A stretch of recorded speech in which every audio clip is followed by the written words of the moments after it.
ಬಡವರಿಗೆ ಈ ತರದಂತಹ ಏನಾದರೂ ಕೇಸುಗಳು ಅನುಮಾನ ಬಂದ್ರೆ ಆತನಿಗೆ ಒಂದು ಬಡಿಗೆಗೆ ಒಂದು ಎಣ್ಣೆ ಕಾರ್ಪುಡ ಹಚ್ಚಿ ಇಕ್ಕಿ ಏರೋಪ್ಲೇನ್ ಹತ್ತಿಸ್ತಕ್ಕಂತಹ ಕೆಲಸವನ್ನ ಮಾಡ್ತಾರೆ. ಆದರೆ ಬಂಧುಗಳೇ ನಮಸ್ಕಾರ, ನಾನು ವೀರನಗೌಡ. ಧರ್ಮಸ್ಥಳ ಪ್ರಕರಣಕ್ಕೆ ಸಂಬಂಧಪಟ್ಟಂತೆ 39/2025 ಕೇಸ್ ರಿಜಿಸ್ಟರ್ಗೆ ಸಂಬಂಧಪಟ್ಟಂತೆ ರಾಜ್ಯ ಸರ್ಕಾರ SITಗೆ ಒಂದು ಪ್ರಕರಣದ ತನಿಖೆಯನ್ನು ವಹಿಸಿತ್ತು. ಅಲ್ಲಿ ಏನು ಧರ್ಮಸ್ಥಳದ ಪ್ರದೇಶದಲ್ಲಿ ಏನು ಒಂದು ಸಣ್ಣ ಗ್ರಾಮದಲ್ಲಿ ಆಗಿರ್ತಕ್ಕಂತಹ ನಾಪತ್ತೆ ಕೇಸ್ಗಳಾಗಿರ್ಬೋದು, ಕೊಲೆ ಕೇಸ್ಗಳಾಗಿರ್ಬೋದು, ಅತ್ಯಾಚಾರ ಕೇಸ್ಗಳಾಗಿರ್ಬೋದು, ಈ ಪ್ರಕರಣಗಳಿಗೆ ಸಂಬಂಧಪಟ್ಟಂತೆ ನೀವು ಒಂದು ಸೂಕ್ತವಾದಂತಹ ವಿವರವಾದಂತಹ ತನಿಖೆಯನ್ನು ನೀಡಿ ನಮಗೆ ಒಪ್ಪಿಸಬೇಕು ಅನ್ನುವಂತಹ ಕಾರಣಕ್ಕೆ ಒಂದು SITಯನ್ನ ಅಂದರೆ ಸ್ಪೆಷಲ್ ಇನ್ವೆಸ್ಟಿಗೇಷನ್ ಟೀಮ್, ವಿಶೇಷ ತನಿಖಾ ತಂಡವನ್ನು ನೇಮಿಸಿತ್ತು. ಆದರೆ SIT ಏನು ಮಾಡಿತ್ತು ಅಂತಂದರೆ ಅಲ್ಲಿ ಧರ್ಮಸ್ಥಳದಲ್ಲಿ ಆದಂತಹ ಅಂದರೆ ಒಂದು 74 ಶವಗಳು ಏನಿದ್ದಾವೆ ಇದು ಅನುಮಾನಾಸ್ಪದವಾದಂತಹ ಅಸಹಜ ಸಾವುಗಳಾಗಿದ್ದು, ಈ 74 ಶವಗಳಿಗೆ ಸಂಬಂಧಪಟ್ಟಂತೆ SITಯು ಒಂದು ಪ್ರತ್ಯೇಕ FIRಗಳನ್ನು ಹಾಕುವಂತಹ ಕೆಲಸ ಮಾಡಲೇ ಇಲ್ಲ, ಅದರ ಬಗ್ಗೆ ತನಿಖೆಯನ್ನ ಮಾಡಲೇ ಇಲ್ಲ. ಹಾಗಾಗಿ ಏನ್ ಮಾಡ್ತಾರೆ, ಸೌಜನ್ಯ ತಾಯಿ ಆಗಿರ್ತಕ್ಕಂತಹ ಕುಸುಮಾವತಿ ಅವರು SITಯನ್ನ ಪ್ರಶ್ನೆ ಮಾಡಿ, ಅಂದ್ರೆ ಇಲ್ಲಿ ಅನ್ಯಾಯಕ್ಕೊಳಗಾದವರಿಗೆ, ಒಂದು ನೊಂದಂತಹವರಿಗೆ ನ್ಯಾಯ ಸಿಗಲಿ ಅಂತೇಳಿ ನಾವು ಅವರು ಕೋರ್ಟಿಗೆ ಹೋಗಿರ್ತಕ್ಕಂಥದ್ದು. ಇಲ್ಲಿ ಒಂದು HP ಸಂದೇಶ್ ಅವರು, ಒಂದು ನ್ಯಾಯಮೂರ್ತಿಗಳು ಒಂದು ವಿಡಿಯೋದಲ್ಲಿ ಹೇಳ್ತಾರೆ, ಅಂದ್ರೆ APP ಅಂತಕ್ಕಂಥವ್ರು ಇವರು ನ್ಯಾಯ ರಕ್ಷಕರು. ಹಾಗಾಗಿ ನಾವು ಕೂಡ ಇಲ್ಲಿ ನ್ಯಾಯ ರಕ್ಷಕರಾಗಿ, ನ್ಯಾಯವಾದಿಗಳಾಗಿ ನಾವು ಒಂದು ಒಳ್ಳೆ ಕೆಲಸಗಳನ್ನ ಮಾಡಬೇಕಾಗುತ್ತೆ. ಒಂದು ಇಲ್ಲಿ ಎಲ್ಲರೂ ಕೂಡ ಐಷಾರಾಮಿ ವ್ಯಕ್ತಿಗಳು ಇಲ್ಲಿ ದೊಡ್ಡ ದೊಡ್ಡ ವ್ಯಾಜ್ಯವನ್ನ ಬಗೆಹರಿಸಿಕೊಳ್ಳಲಿಕ್ಕೆ ಮಾತ್ರ ಇಲ್ಲಿ ಬರೋದಿಲ್ಲ.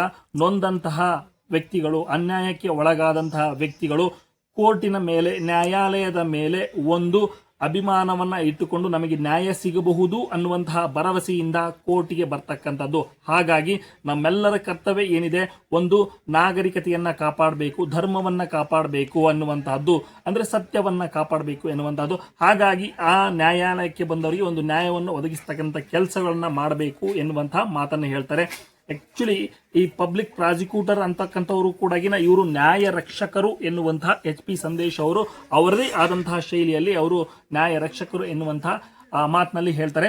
ಇಲ್ಲಿ ಧರ್ಮಸ್ಥಳ ಪ್ರಕರಣದಲ್ಲಿ 74 ಅಸಹಜ ಸಾವುಗಳಿಗೆ ಸಂಬಂಧಪಟ್ಟಂತೆ ಪ್ರತ್ಯೇಕ FIR ಹಾಕಿ ತನಿಖೆ ನಡೆಸುವಂತೆ ಕೋರಿ ಹೈಕೋರ್ಟ್ಗೆ ಒಂದು ಪಬ್ಲಿಕ್ ಲಿಟಿಗೇಷನ್ ಅಂದ್ರೆ PIL ಅರ್ಜಿಯನ್ನ ಸಲ್ಲಿಸಿರುವಂತಹದ್ದು.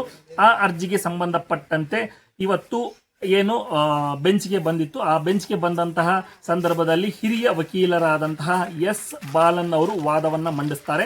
ಏನು ವಾದವನ್ನ ಮಂಡಿಸ್ತಾರೆ ಅಂತಂದ್ರೆ, ಒಂದು ಧರ್ಮಸ್ಥಳ ಎನ್ನುವಂತಹ ಸಣ್ಣ ಗ್ರಾಮದಲ್ಲಿ, ಒಂದು ಹೊರ ಗ್ರಾಮದಲ್ಲಿ ಅಲ್ಲಿ ಇಷ್ಟೊಂದು ಶವಗಳು, ಅನಾಥ ಶವಗಳು ಬಿದ್ದಿರುವಂತಹದ್ದು ಮತ್ತು ಅದಕ್ಕೆ ಯಾವುದೇ ದಾಖಲೆಗಳಿಲ್ಲ. ಆ UDRಗೆ ಸಂಬಂಧಪಟ್ಟಂತೆ ಯಾವುದೇ ದಾಖಲೆಗಳಿಲ್ಲ ಮತ್ತು ಗ್ರಾಮ ಪಂಚಾಯಿತಿಗಳಲ್ಲಿ ಕೂಡ ಅದರ ಅಸ್ಪಷ್ಟ ವರದಿ ಇದೆ.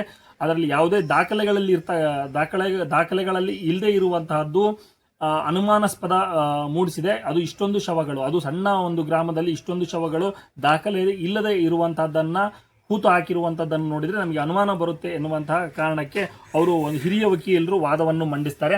ಆಗ APP ಅವರು ಏನ್ ಮಾತಾಡ್ತಾರೆ ಅಂತಂದ್ರೆ, ಸರ್ಕಾರಕ್ಕೆ SIT ಇನ್ನ ಪೂರ್ಣ ವರದಿಯನ್ನ ಸಲ್ಲಿಸಿಲ್ಲ, ಹಾಗಾಗಿ ರಾಜ್ಯ ಸರ್ಕಾರ ಹೇಗೆ ಇದರ ಬಗ್ಗೆ ಮಾತನಾಡಬೇಕಾಗುತ್ತೆ ಎನ್ನುವಂತಹ ಮಾತನ್ನ ಇವರು ಪಬ್ಲಿಕ್ ಪ್ರಾಸಿಕ್ಯೂಟರ್ ಅವರು, ಅಂದ್ರೆ ಸರ್ಕಾರಿ ಪರ ವಕೀಲರು ವಾದವನ್ನ ಮಂಡಿಸ್ತಾರೆ. ಇಲ್ಲಿ ಒಂದು ಗಮನಿಸಬೇಕಾದಂತಹ ಅಂಶ ಏನು ಅಂತಂದ್ರೆ, ಸರ್ಕಾರ ರಚನೆ ಮಾಡಿದ್ದು ಇಂತಹ ಪ್ರಕರಣಗಳನ್ನು ಭೇದಿಸಲಿಕ್ಕೆ. ಹಾಗಾಗಿ ಇಲ್ಲಿ ಇವರು ಹೇಳ್ತಾ ಇರೋದೇನು ಅಂತಂದ್ರೆ, 74 ಅಸಹಜ ಸಾವುಗಳಲ್ಲಿ ಒಂದು FIR ಹಾಕಿ 74 ಶವಗಳನ್ನು ತನಿಖೆ ಮಾಡುವ ಬದಲು ಪ್ರತ್ಯೇಕ FIR ಹಾಕಿ ಇದನ್ನ ತನಿಖೆ ಮಾಡಿ ಅಂತ ಹೇಳಿರುವಂತಹದ್ದು. ಹಾಗಾಗಿ ಇದನ್ನ ಗಮನದಲ್ಲಿಟ್ಟುಕೊಂಡು ಹೈಕೋರ್ಟ್ನ ನ್ಯಾಯಾಧೀಶರಾಗಿರ್ತಕ್ಕಂತಹ ನ್ಯಾಯಮೂರ್ತಿಗಳು ಒಂದು ಖಡಕ್ ಸಂದೇಶವನ್ನ ಇವತ್ತು ಕೊಟ್ಟಿರ್ತಕ್ಕಂಥದ್ದು. ಇದು ಪ್ರತ್ಯೇಕ FIR ಹಾಕಿ ನೀವು ತನಿಖೆಯನ್ನ ಮಾಡಬೇಕು. ಇದು ಸರ್ಕಾರವು ಈ ನ್ಯಾಯಾಲಯದಲ್ಲಿ ಕೊಟ್ಟಿರತಕ್ಕಂತಹ ದಾಖಲೆಗಳನ್ನೇ ನೀವು ಸರ್ಕಾರವು ತೆಗೆದುಕೊಂಡು ಇದನ್ನ ವರದಿಯನ್ನ ಸಲ್ಲಿಸಿ ಅಂತೇಳಿ ಸರ್ಕಾರಕ್ಕೆ ಒಂದು ಎಚ್ಚರಿಕೆಯನ್ನ ಕೊಟ್ಟಿರ್ತಕ್ಕಂಥದ್ದು ಈ ಮಾನ್ಯ ಮುಖ್ಯ ನ್ಯಾಯಮೂರ್ತಿಗಳು. ಹಾಗಾಗಿ ಈ ಕೇಸ್ಗೆ ಸಂಬಂಧಪಟ್ಟಂತೆ ಈ ಅರ್ಜಿಯ ವಿಸ್ತೃತ ವರದಿಯನ್ನ ಏನು 3ನೇ ತಾರೀಕಿಗೆ ಇದನ್ನ ಮುಂದೂಡಲಾಗಿರ್ತಕ್ಕಂಥದ್ದು. ಈ ಒಂದು ಸಾರ್ವಜನಿಕ ಹಿತಾಸಕ್ತಿಯ ಅರ್ಜಿಯನ್ನ 3ನೇ ತಾರೀಕಿಗೆ ಮುಂದೂಡಲಾಗಿದೆ. ಅವತ್ತು ವಿಸ್ತೃತ ವರದಿಯನ್ನ ನಾವು ನೋಡಬಹುದಾಗಿದೆ. ಹಾಗಾಗಿ ಇವತ್ತು ಒಂದು ಸರ್ಕಾರಕ್ಕೆ ಒಂದು ಕಟ್ಟೆಚ್ಚರಿಕೆಯನ್ನ ಕೊಡ್ತಕ್ಕಂತಹ ಕೆಲಸ ಇವತ್ತು ಹೈಕೋರ್ಟ್ನ ನ್ಯಾಯಪೀಠ ಮತ್ತು ಮುಖ್ಯ ನ್ಯಾಯಮೂರ್ತಿಗಳು ಮಾಡಿದ್ದಾರೆ ಎನ್ನುವಂತಹದ್ದು.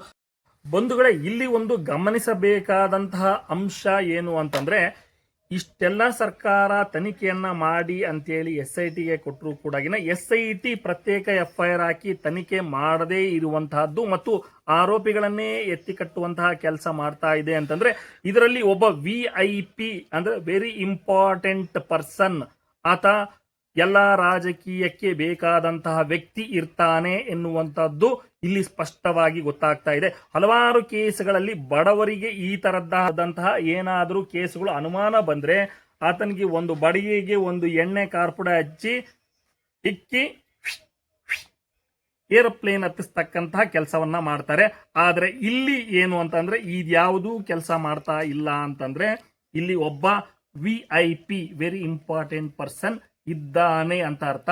ಆ VIP ಯಾರು ಎನ್ನುವುದನ್ನ ಅತಿ ಶೀಘ್ರವಾಗಿ ಕಂಡುಹಿಡಬೇಕು. ನಮಗೆ ನ್ಯಾಯಾಲಯದ ಮೇಲೆ ನಂಬಿಕೆ ಇದೆ, ನ್ಯಾಯಾಲಯದ ಮೇಲೆ ಗೌರವವಿದೆ. ಹಾಗಾಗಿ ನ್ಯಾಯಾಲಯಕ್ಕೆ ನಾವು ತಲೆಬಾಗಿ ಇವತ್ತು ಕಾನೂನು ಪ್ರಕಾರವೇ ಸೌಜನ್ಯ ಹೋರಾಟಗಾರರು ಎಲ್ಲರೂ ಹೋಗ್ತಾ ಇರತಕ್ಕಂಥದ್ದು. ಮುಂದೊಂದು ದಿವಸ ಈ ನ್ಯಾಯಾಲಯಕ್ಕೆ ಅವರು ಗೌರವ ಕೊಡದೇ ಇದ್ರೆ ಮುಂದಿನ ದಿನಗಳಲ್ಲಿ ದೊಡ್ಡ ಫಜೀತಿಯನ್ನ ಅವರು ಎದುರಿಸಬೇಕಾಗುತ್ತೆ ಎನ್ನುವಂತಹ ಮಾತನ್ನು ನಾನು ಇಲ್ಲಿ ಸ್ಪಷ್ಟವಾಗಿ ಹೇಳ್ತೇನೆ. ಬಂಧುಗಳೇ, ತಮ್ಗೇನು ಅನ್ನಿಸ್ತೋ ಕಮೆಂಟ್ ಮಾಡಿ. ಧನ್ಯವಾದಗಳು.